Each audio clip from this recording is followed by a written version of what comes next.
Hello and welcome to this channel, guys. It is done unto you according to your belief. बहुत बार सुना होगा आपने।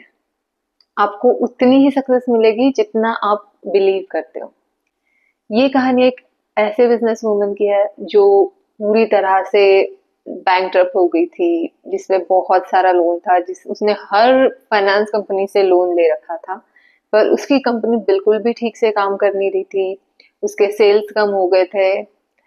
वो इस हालत तक पहुंच चुकी थी कि वो अपने लेबर्स को तक पे नहीं कर पा रही थी।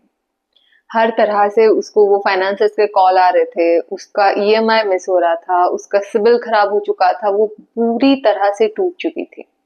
उसकी जो भी फाइनेंशियल लाइफ है वो पूरी तरह डूब गई थी। अब वो दिन भर इसी टेंशन में जी रही है कि पता नहीं क्या होगा, कैसे इन सब चीजों को रीपे कर पाएंगे। मुझे लगता है कि अब कुछ नहीं हो सकता। वो हर हर नेगेटिव सिनेरियो इमेजिन करके बैठी हुई थी कि पता नहीं कभी भी ये कंपनी जा सकती है, कभी भी बंद हो सकती है। और रोज रोज दिन भर में उसे 100-200 कॉल आते थे लोगों के अपने पैसे वापस मांगने के लिए, क्योंकि वो किसी को रीपे नहीं कर पा रही थी। रोज रोज इन सारी चीजों को फेस करते करते वो थक चुकी थी। उसको बिल्कुल भी रे ऑफ होप दिखाई नहीं दे रही थी कि ये सिचुएशन बदल सकती है। एक दिन ऐसे ही कॉल से परेशान होके अपने कंपनी के पास में जो एक पार्क था वो वहां पे जाके बैठ गई। वो पार्क में जाके बैठ गई और इस तरह से अपना सिर रख के रोने लग गई। थोड़ी देर रोने के बाद उसको एक इंसान दिखा। एक मिडिल एज इंसान मिला उसको। तो उसने पूछा कि क्या हुआ, क्यों रो रही हो। वो आके बैठ गया उसके पास।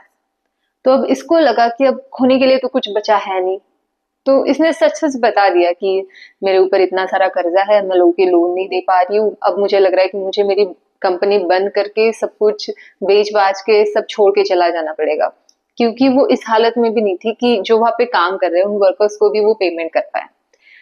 तो उस इंसान ने उसकी स्टोरी सुनी, उसकी दुख भरी कहानी, और उसने बोला कि ठीक है, मैं तुम्हारी मदद करूंगा।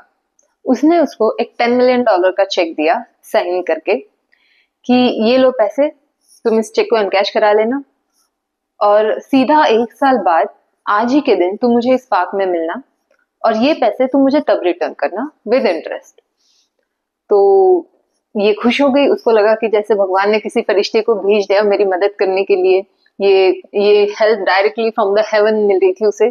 तो उसने वो चेक लिया और वो चेक पढ़ने लगी। तो उसपे जब उसने देखा, उसपे साइन था John D Rockefeller. John D Rockefeller बहुत फेमस और बहुत ही बड़े बिजनेसमैन थे। वो बहुत richest, one of the richest person थे उस टाइम पे। तो वो शॉक होगी, वो बहुत खुश होगी। और जैसे उसने ऊपर देखा उस इंसान को थैंक यू बोलने के लिए, तब तक वहां पे कोई भी नहीं था, वो जा चुका था। तो ये खुश हो गई। ये चेक लेके वो वापस अपनी कंपनी में गई।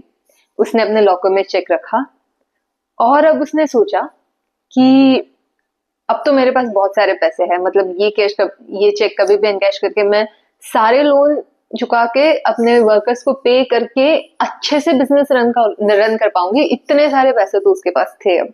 तो अब वो बहुत ही ज्यादा रिलैक्स फील करने लगी, और उसने सोचा कि क्यों ना इसे एनकैश करने से पहले मैं अपनी कंपनी को एक चांस दे के देखूं।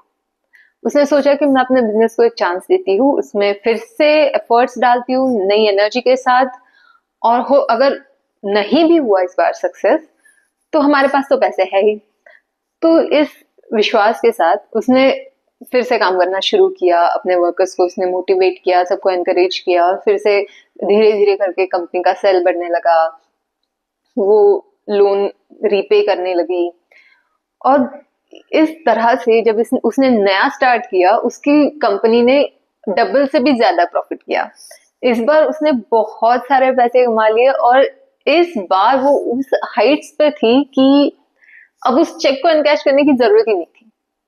उसको पता था कि बिना वो पैसे यूज किए अब उसके पास उतने पैसे सेव हो रहे हैं, उसका प्रॉफिट ही इतना खतरनाक तरीके से बढ़ रहा है। फिर 1 साल बीत गया। अब कंपनी भी अच्छे से चल रही है, लोन वगैरह भी सब खत्म हो गए, सब कुछ रेगुलर चल रहा है। तो एज दे वर डिसाइडेड, वो चेक लेके वो गई, वो पार्क में उसी बेंच पे जाके बैठी, कि आज वो इंसान उसे मिलेगा, वो चेक उसको वापस कर देगी और उसे थैंक यू बोलेगी कि आपके सिर्फ इस चेक की वजह से मुझे एक नई उम्मीद मिली अपने बिजनेस के लिए। तो वो वहां जाके बैठ गई, वेट करने लगी उस इंसान का। कोई नहीं आ रहा था, कोई नहीं आ रहा था। अचानक से एक नर्स आई। एक नर्स भागती हुई आई और उसने उसको पूछा, क्या आपने किसी मिडिल एज इंसान को ऐसे भागते हुए देखा? तो इसने बोला, नहीं, मैंने किसी को नहीं देखा। फिर वो नर्स बोलने लगी कि अरे यार, वो हमेशा भाग जाता है, पता नहीं कैसे मैनेज करता है भागने का। जब जब जैसे उनको मेडिसिन देने के लिए बाहर लाओ, एक्सरसाइजेस के लिए बाहर लाओ, वो भाग ही जाता है और अपने आप को जॉन डी रॉकफेलर बताता है। अब ये ये पूरी तरह शॉक थी। इसको पता चला जिस इंसान ने इसको साइन करके चेक दिया था वो एक फेक चेक था, वो वैलिड था ही नहीं। वो जो इंसान खुद को जॉन डी रॉकफेलर बताता था, वो एक ओल्ड एज होम से भागा हुआ मेंटल डिसऑर्डर फेस कर रहा हुआ एक इंसान था, जो खुद की आइडेंटिटी, जो खुद को जॉन डी रॉकफेलर बताता था। ये थोड़ी देर के लिए शॉक हो गई कि यार, कि जो चेक उसको मिला था वो पूरी तरह से इनवैलिड चेक था। ऐसा कुछ था ही नहीं कि वो उस चेक को कभी इनकैश कर भी लेती अगर, तो कुछ भी नहीं मिलता। पर क्योंकि उसको उस वक्त पता नहीं था कि she is not supported by the universe, उसको ये पता नहीं था कि ये सब झूठ है, उसके माइंड को इस चीज का पता नहीं था, उसने एक्सेप्ट कर लिया था, उसने बिलीव कर लिया था कि कुछ भी हो जाए, अगर इस बार सक्सेस नहीं भी मिली तो भी I am supported by the financial blessings, कि यूनिवर्स ने वो बंदा भेजा है, उसने मुझे चेक दिया है और वो कभी भी मैं दे के लोगों को पे कर सकती हूँ। इस रिलैक्स और इस कंफर्म बिलीव की वजह से वो ग्रो कर पाई without the fear of failure, और उसी वजह से उसने बिजनेस में सक्सेस हासिल की। आपको कुछ नहीं करना है, बस अपने आप को बिलीव कराना है। उस एक फेथ की वजह से सारी सक्सेस आप पा सकते हो। कोई फर्क नहीं पड़ता आपके पास एक्सटर्नल एविडेंस है या नहीं है, वो आ जाएगा। आप बस अपने आप को चांस देके देखो, अपने आप पे भरोसा करके देखो। All the best guys.